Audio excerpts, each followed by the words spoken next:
देख रहे हैं 4 PM और मैं हूं आपके साथ सिमरन। शुरुआत करते हैं इस वक्त की बड़ी खबरों के साथ।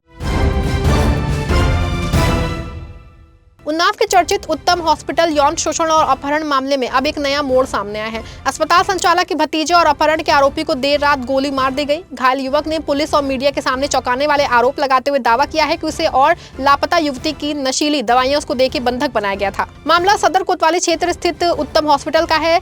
सफीपुर क्षेत्र की रहने वाली 21 वर्षीय युवती ने बीते 19 मई को अस्पताल संचालक देवकांत पटेल पे शादी का झांसा देकर शोषण करने और अश्लील वीडियो बनाने का आरोप लगाया था। शिकायत के बाद युवती संदिग्ध परिस्थितियों में लापता हो गई थी। इसके बाद युवती की मां ने कानपुर के बर्रा थाने में देवकांत पटेल और उसके रिश्तेदार भतीजे विवेक पटेल के खिलाफ अपहरण का मुकदमा दर्ज कराया था। पुलिस मामले की जांच में जुटी थी, लेकिन 10 दिन बाद भी ना युवती बरामद हो सकी और ना ही आरोपियों की गिरफ्तारी हो पाई। इसी बीच देर रात दही थाना क्षेत्र के पास पूर्वा दही चौहारे पे जो है विवेक पटेल की गोली मार दी गई। घायल हालत में वो किसी तरह पुलिस के पास पहुंचा, जिसके बाद उसे जिला अस्पताल में भर्ती कराया गया। हालत गंभीर देखते हुए डॉक्टरों ने उसे कानपुर हेलेट रेफर कर दिया है। जिला अस्पताल में मीडिया से बातचीत के दौरान विवेक पटेल ने दावा किया है कि 22 मई को मुन्नू अवस्थी और उसके साथी राज ने उनका अपहरण कर लिया था। आरोप है कि दोनों ने उसे और युवती को नशीली दवाइयां देकर बंधक बनाया और मोटी रकम वसूलने की साजिश रची। विवेक का कहना है कि देर रात उसी गिरोह ने उसे गोली मार दी, जबकि युवती अब भी उनके कब्जे में है। पुलिस ने घायल के बयान दर्ज कर लिए हैं और तहरीर के आधार में कार्रवाई की बात कही है।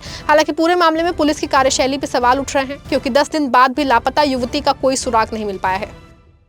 क्या हुआ तुम्हारे साथ भैया? 22 तारीख से मुझे बंद करे। कहाँ पे? यहीं उन्नाव में कहीं। मालूम नहीं तुमको? मालूम नहीं तुम्हें? नहीं। कौन लोग थे? इंजेक्शन देते थे मुझे नींद का। लोग कौन लोग थे मालूम है तुम्हें? मनु अस्थि। मनु अस्थि जानते हो? हाँ। अच्छा, और कौन लोग थे तुम्हारे साथ? उनके साथ में राज सिंह था। राज सिंह और कौन? एक लड़की मन्नत सिंह थी। लड़की भी थी? हाँ। अच्छा, 22 तारीख से आपको बंद किए थे? हाँ, 22 तारीख से। क्या कह के बुलाया था? मिलने आओगे? मिलने आओ, ये बात लेके? हाँ। तब से तुमको बंद किए? हाँ। मारा पीटा? एक घायल आया था, क्या है मामला? विवेक नाम का लड़का एक आया था, जिसको संभवतः लग रहा है हमें बेसी की शायद उसको गोली लगी है और उसको भर्ती करके इलाज किया गया है। तो उसको गंभीर अवस्था की है, क्योंकि वो था उसमें, उसको कानपुर रिफर। क्या लगता है गन शॉट है डॉक्टर साहब? हमें बेसी लग रहा है, बाकी एक्सरे रिवील करेगा कि क्या है।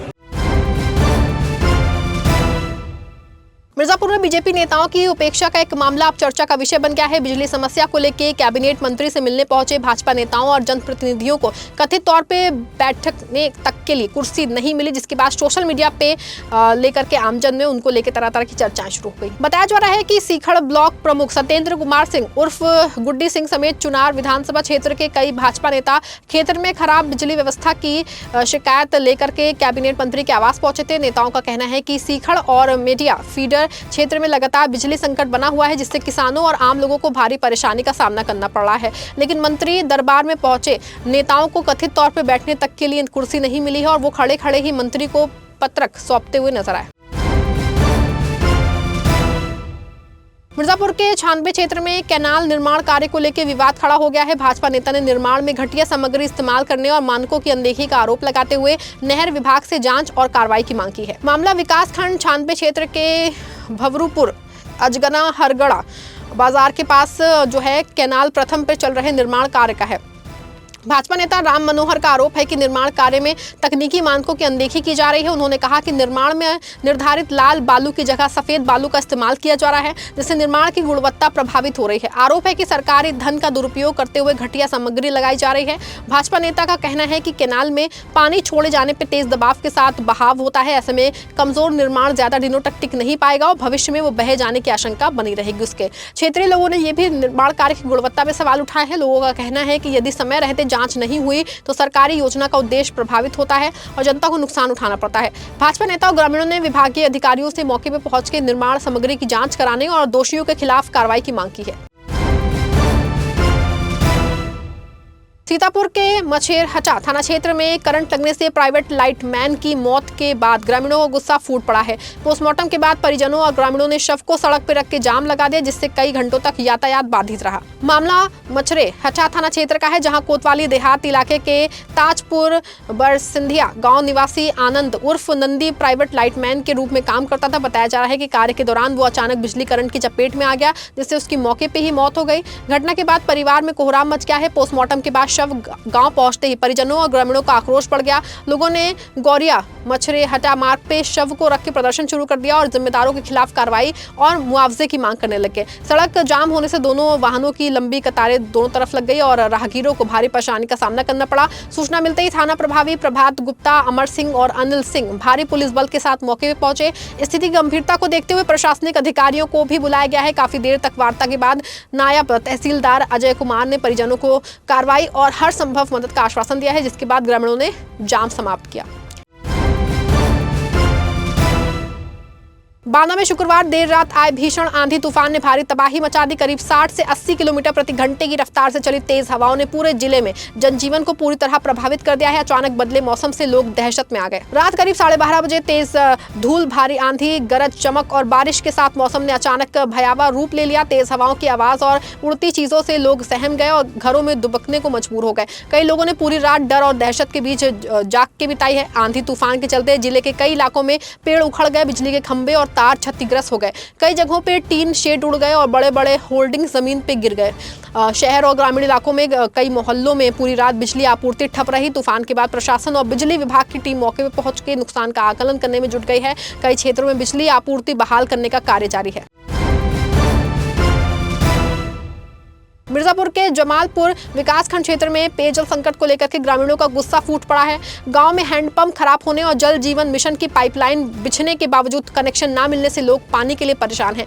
नाराज ग्रामीणों ने प्रदर्शन करके जल्द समाधान की मांग की है। मामला जमालपुर विकासखंड के मनऊर पूर्व पट्टी गांव का है, जहां आबादी के बीच लगा हैंडपंप कई दिनों से खराब पड़ा हुआ है। ग्रामीणों का कहना है कि जल जीवन मिशन के तहत पाइपलाइन तो बिछा दी गई, लेकिन अब तक घरों में पानी का कनेक्शन नहीं दिया गया है। ग्रामीणों का आरोप है कि जल जीवन मिशन शुरू होने के बाद गांव के पुराने जल स्रोतों को भी अनदेखी की जा रही है। हैंडपंप खराब होने के कारण लोगों को पानी जो है पीने के लिए इधर उधर भटकना पड़ रहा है। कई बार शिकायत के बावजूद जिम्मेदार अधिकारी ध्यान नहीं दे रहे हैं। समस्या से परेशान ग्रामीणों ने खराब हैंडपंप के पास खड़े होकर प्रदर्शन किया और हैंडपंप की मरम्मत के साथ जल जीवन मिशन के तहत पानी कनेक्शन देने की मांग उठाई है। प्रदर्शन में चौधरी रमेश सिंह समेत कई ग्रामीण शामिल रहे। ग्रामीणों ने यह भी कहा है कि प्रदेश के जल शक्ति मंत्री स्वतंत्र देव सिंह का मूल निवास इसी विकासखंड क्षेत्र में है, बावजूद इसके इलाके में पेयजल संकट बना है।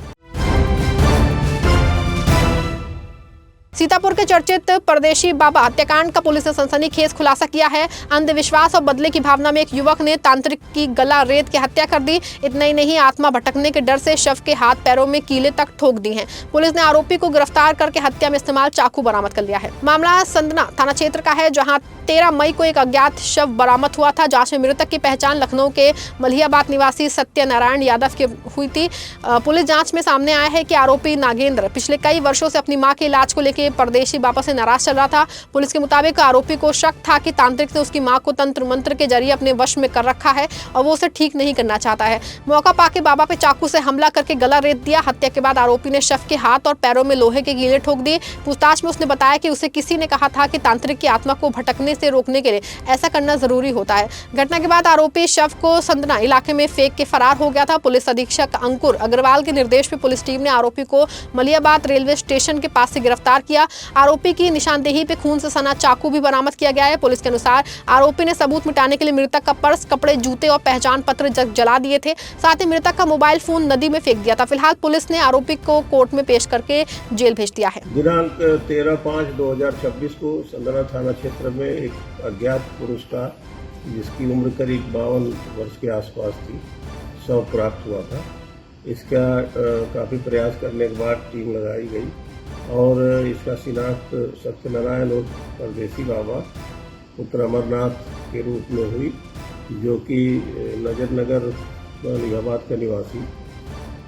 इसमें टीमों को लगा के और सर्विलांस टीम को, स्वाट टीम और स्थानीय थाना की पुलिस की टीम को लगा के इसकी जानकारी की गई तो यह तथ्य प्रकाश में आया कि सत्यनारायण और परदेशी बाबा मलियाबाद की ही एक महिला का झाड़ फूक करता था और वो करीब 17-18 वर्ष से झाड़ फूक कर रहा था।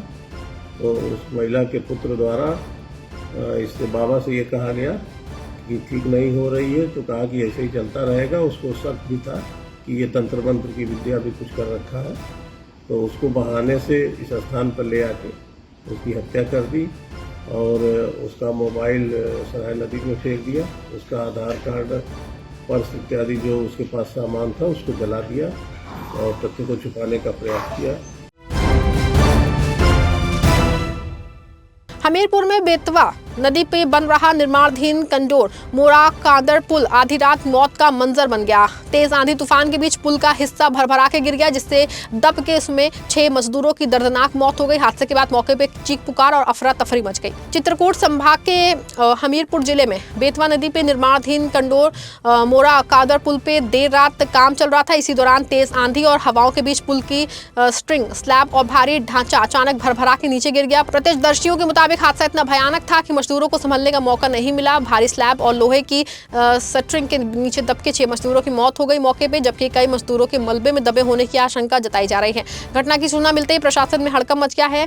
एसडीएम, सीओ और कई थाना की पुलिस जो है, एसडीआरएफ और टीम मौके पे पहुंच गई है। जेसीबी की मदद से मलबा हटाने और राहत बचाव कार्य जारी है। हादसे के बाद निर्माणाधीन कार्य की गुणवत्ता और सुरक्षा व्यवस्था पे सवाल खड़े हो गए हैं। लोगों का कहना है कि मौसम विभाग के अलर्ट के बावजूद रात में काम क्यों कराया जा रहा था। साथ ही निर्माण में घटिया सामग्री और लापरवाही के आरोप भी लगाए जा रहे हैं। इस हादसे को लेकर के अखिलेश यादव ने भाजपा सरकार पर निशाना साधा। उन्होंने आरोप लगाया है कि निर्माण कार्यों में भ्रष्टाचार और कमीशनखोरी के कारण ऐसे हादसे हो रहे हैं। उन्होंने मृतकों के परिजनों को मुआवजा और दोषियों के खिलाफ सख्त कार्रवाई की मांग की है।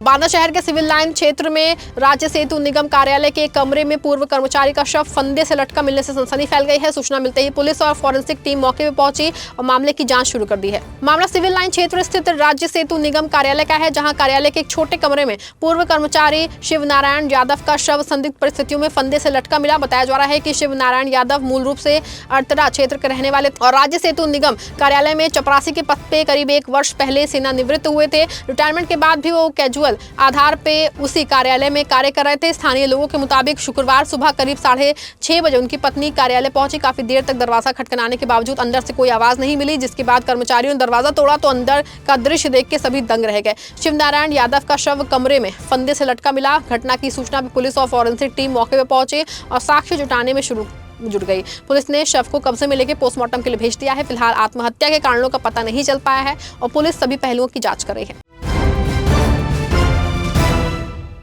बांदा में आए भीषण तूफान का असर अब किसानों पे देखने को मिल रहा है। मुरवल गांव में तेज आंधी और तूफान की चपेट में आने से एक किसान के ट्यूबवेल में लगा सोलर सिस्टम पूरी तरह क्षतिग्रस्त हो गया, जिसमें सिंचाई व्यवस्था ठप पड़ गई। मामला बांदा जनपद के मुरवल गांव का है, जहां किसान शिरोमण निषाद के ट्यूबवेल में लगा और ऊर्जा पैनल तेज तूफान में टूट के क्षतिग्रस्त हो गया है। बताया जा रहा है कि ये सोलर सिस्टम प्रधानमंत्री किसान ऊर्जा सुरक्षा एवं उत्थान महाभियान योजना 2024 से 25 के तहत कृषि विभाग द्वारा सरकारी अनुदान से लाया गया था। ग्रामीणों के मुताबिक तूफान इतना तेज था कि सोलर पैनल पूरी तरह से टूट गया और ट्यूबवेल की सिंचाई व्यवस्था पूरी तरह प्रभावित हो गई। किसान के सामने अब फसल सूखने का खतरा मंडराने लगा है। साथ ही गांव में पीने के पानी की समस्या भी गहराने लगी है।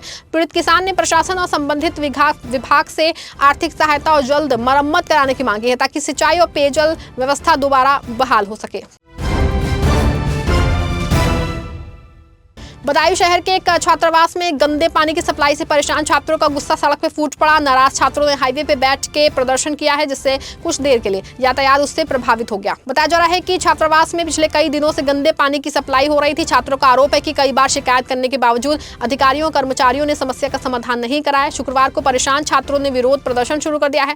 इस दौरान एक छात्र हाईवे पे बैठ गया और विरोध जताने के लिए सड़क पे ही कपड़े धोने लगा। देखते ही देखते मौके पे लोगों की भीड़ जमा हो गई और हाईवे पे जाम की स्थिति बन गई। सूचना मिलते ही पुलिस मौके पे पहुंची और छात्रों को समझा के सड़क से उनको हटाया गया, जिसके बाद यातायात को दोबारा सुचारू कराया गया। छात्रों ने चेतावनी दी है कि यदि जल्द साफ पानी की व्यवस्था नहीं हुई तो वो बड़ा आंदोलन करने को मजबूर हो जाएंगे।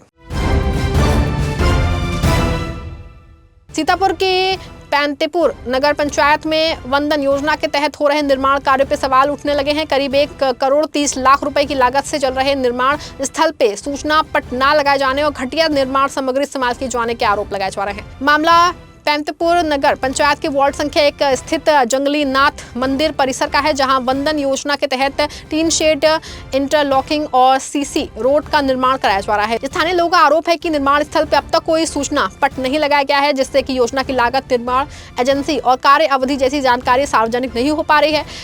कस्बा वासियों का कहना है कि सरकारी निर्माण कार्यों में पारदर्शिता बनाए रखने के लिए सूचना बोर्ड लगाना जरूरी होता है, लेकिन ये ऐसा नहीं किया गया है। लोगों ने आशंका जताई है कि निर्माण कार्य में मानकों की अनदेखी की जा रही है। स्थानीय लोगों अमित, सुरेंद्र, पप्पू और मुस्तफा समेत अन्य लोगों ने आरोप लगाया है कि इंटरलॉकिंग और सीसी रोड निर्माण में पर्याप्त गिट्टी का इस्तेमाल नहीं किया जा रहा है और कई जगह केवल बालू डाल के काम कराया जा रहा है। वहीं निर्माण स्थल से सामने आई तस्वीरों में भी इंटरलॉकिंग के नीचे सिर्फ बालू दिखाई देने का दावा किया जा रहा है। हालांकि अब अवर अभियंता कृष्ण कुमार ने निर्माण कार्य को मानकों के अनुरूप बताया है और बताया जा रहा है कि जल्दी सूचना बोर्ड भी लगवा दिया जाएगा। उधर अधिशासी अधिकारी रेणुका यादव ने कहा कि यदि मानकों की अनदेखी की शिकायत मिली तो जांच करा के आवश्यक कार्रवाई की जाएगी। उन्नाव में ओवरलोडिंग और अवैध खनन के खिलाफ प्रशासन ने बड़ी कार्रवाई की है। डीएम के निर्देश पे गठित टास्क फोर्स ने जिले भर में सघन अभियान चलाते हुए सैकड़ों वाहनों की जांच की और कई ओवरलोड डंपरों पे कार्रवाई की। जिलाधिकारी घनश्याम मीणा के निर्देश पे जिले में ओवरलोडिंग और अवैध खनन के खिलाफ विशेष अभियान चलाया गया। अभियान के दौरान टास्क फोर्स ने कुल 545 वाहनों की जाँच की है। रिकॉर्ड के मुताबिक 26 ओवरलोड वाहनों का चालान किया गया, जबकि 17 वाहनों को विभिन्न थानों में सीज कर दिया गया है। इसके अलावा बिना नंबर प्लेट, नंबर मिटा के या फिर काला पेंट लगा के चल रहे वाहनों के खिलाफ भी कार्रवाई की गई है। ऐसे 22 वाहनों को पकड़ा गया है, जिसमें से 18 को सीज कर दिया गया है। यह अभियान ARTO प्रवर्तन संजीव कुमार सिंह के नेतृत्व में चलाया गया है। अभियान के दौरान पुलिस बल भी मौके पे मौजूद रहा। प्रशासन का कहना है कि ओवरलोडिंग और अवैध खनन के खिलाफ आगे भी ऐसे लगातार कार्रवाई जारी रहेगी।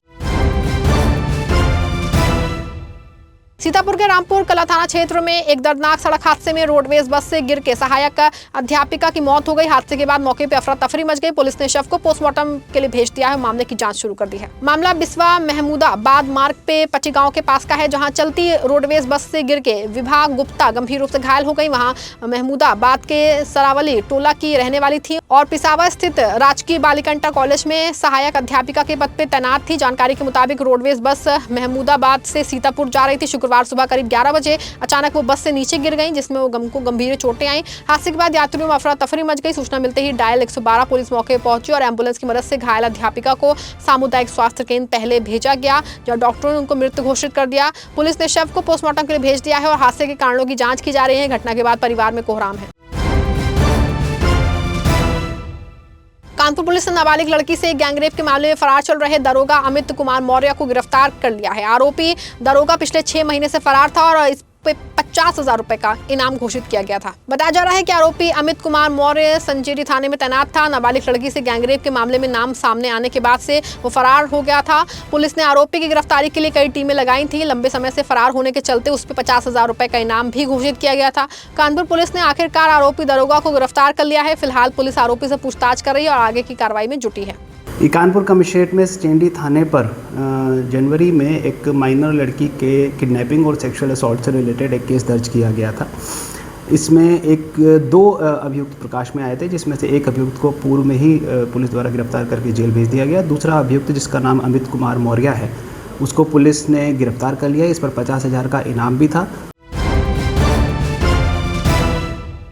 मिर्जापुर में चुइल थाना पुलिस को बड़ी सफलता हाथ लगी है। पुलिस ने 2 फॉर्च्यूनर गाड़ियों से रुपयों से भरा बैग बरामद कर लिया है। बरामद कैश की गिनती नगर मजिस्ट्रेट की निगरानी में कराई जा रही है। बताया जा रहा है कि चिलेह थाना पुलिस ने जांच के दौरान 2 फॉर्च्यूनर गाड़ियों को रोका, जहां से भारी मात्रा में नकदी बरामद हुई। नकदी बैग में भरी हुई थी, जिसको लेकर के पुलिस तुरंत थाने पहुंची। मामले की गंभीरता को देखते हुए नगर मजिस्ट्रेट की मौजूदगी में रुपए की गिनती कराई गई। कैश की गिनती के लिए बैंक से मशीन भी मंगाई गई। शुरुआती जानकारी के मुताबिक बरामद रकम करोड़ों रुपए बताई जा रही है। फिलहाल पुलिस ही पता लगाने में जुटी है कि दोनों फॉर्च्यूनर गाड़ियां किसकी हैं और इतनी बड़ी रकम कहां से लाई जा रही थी और इसे कहां से लाया जा रहा था। फिलहाल खबर बस इतनी। प्रदेश की हर छोटी बड़ी खबर के लिए देखते रहें 4PM न्यूज नेटवर्क।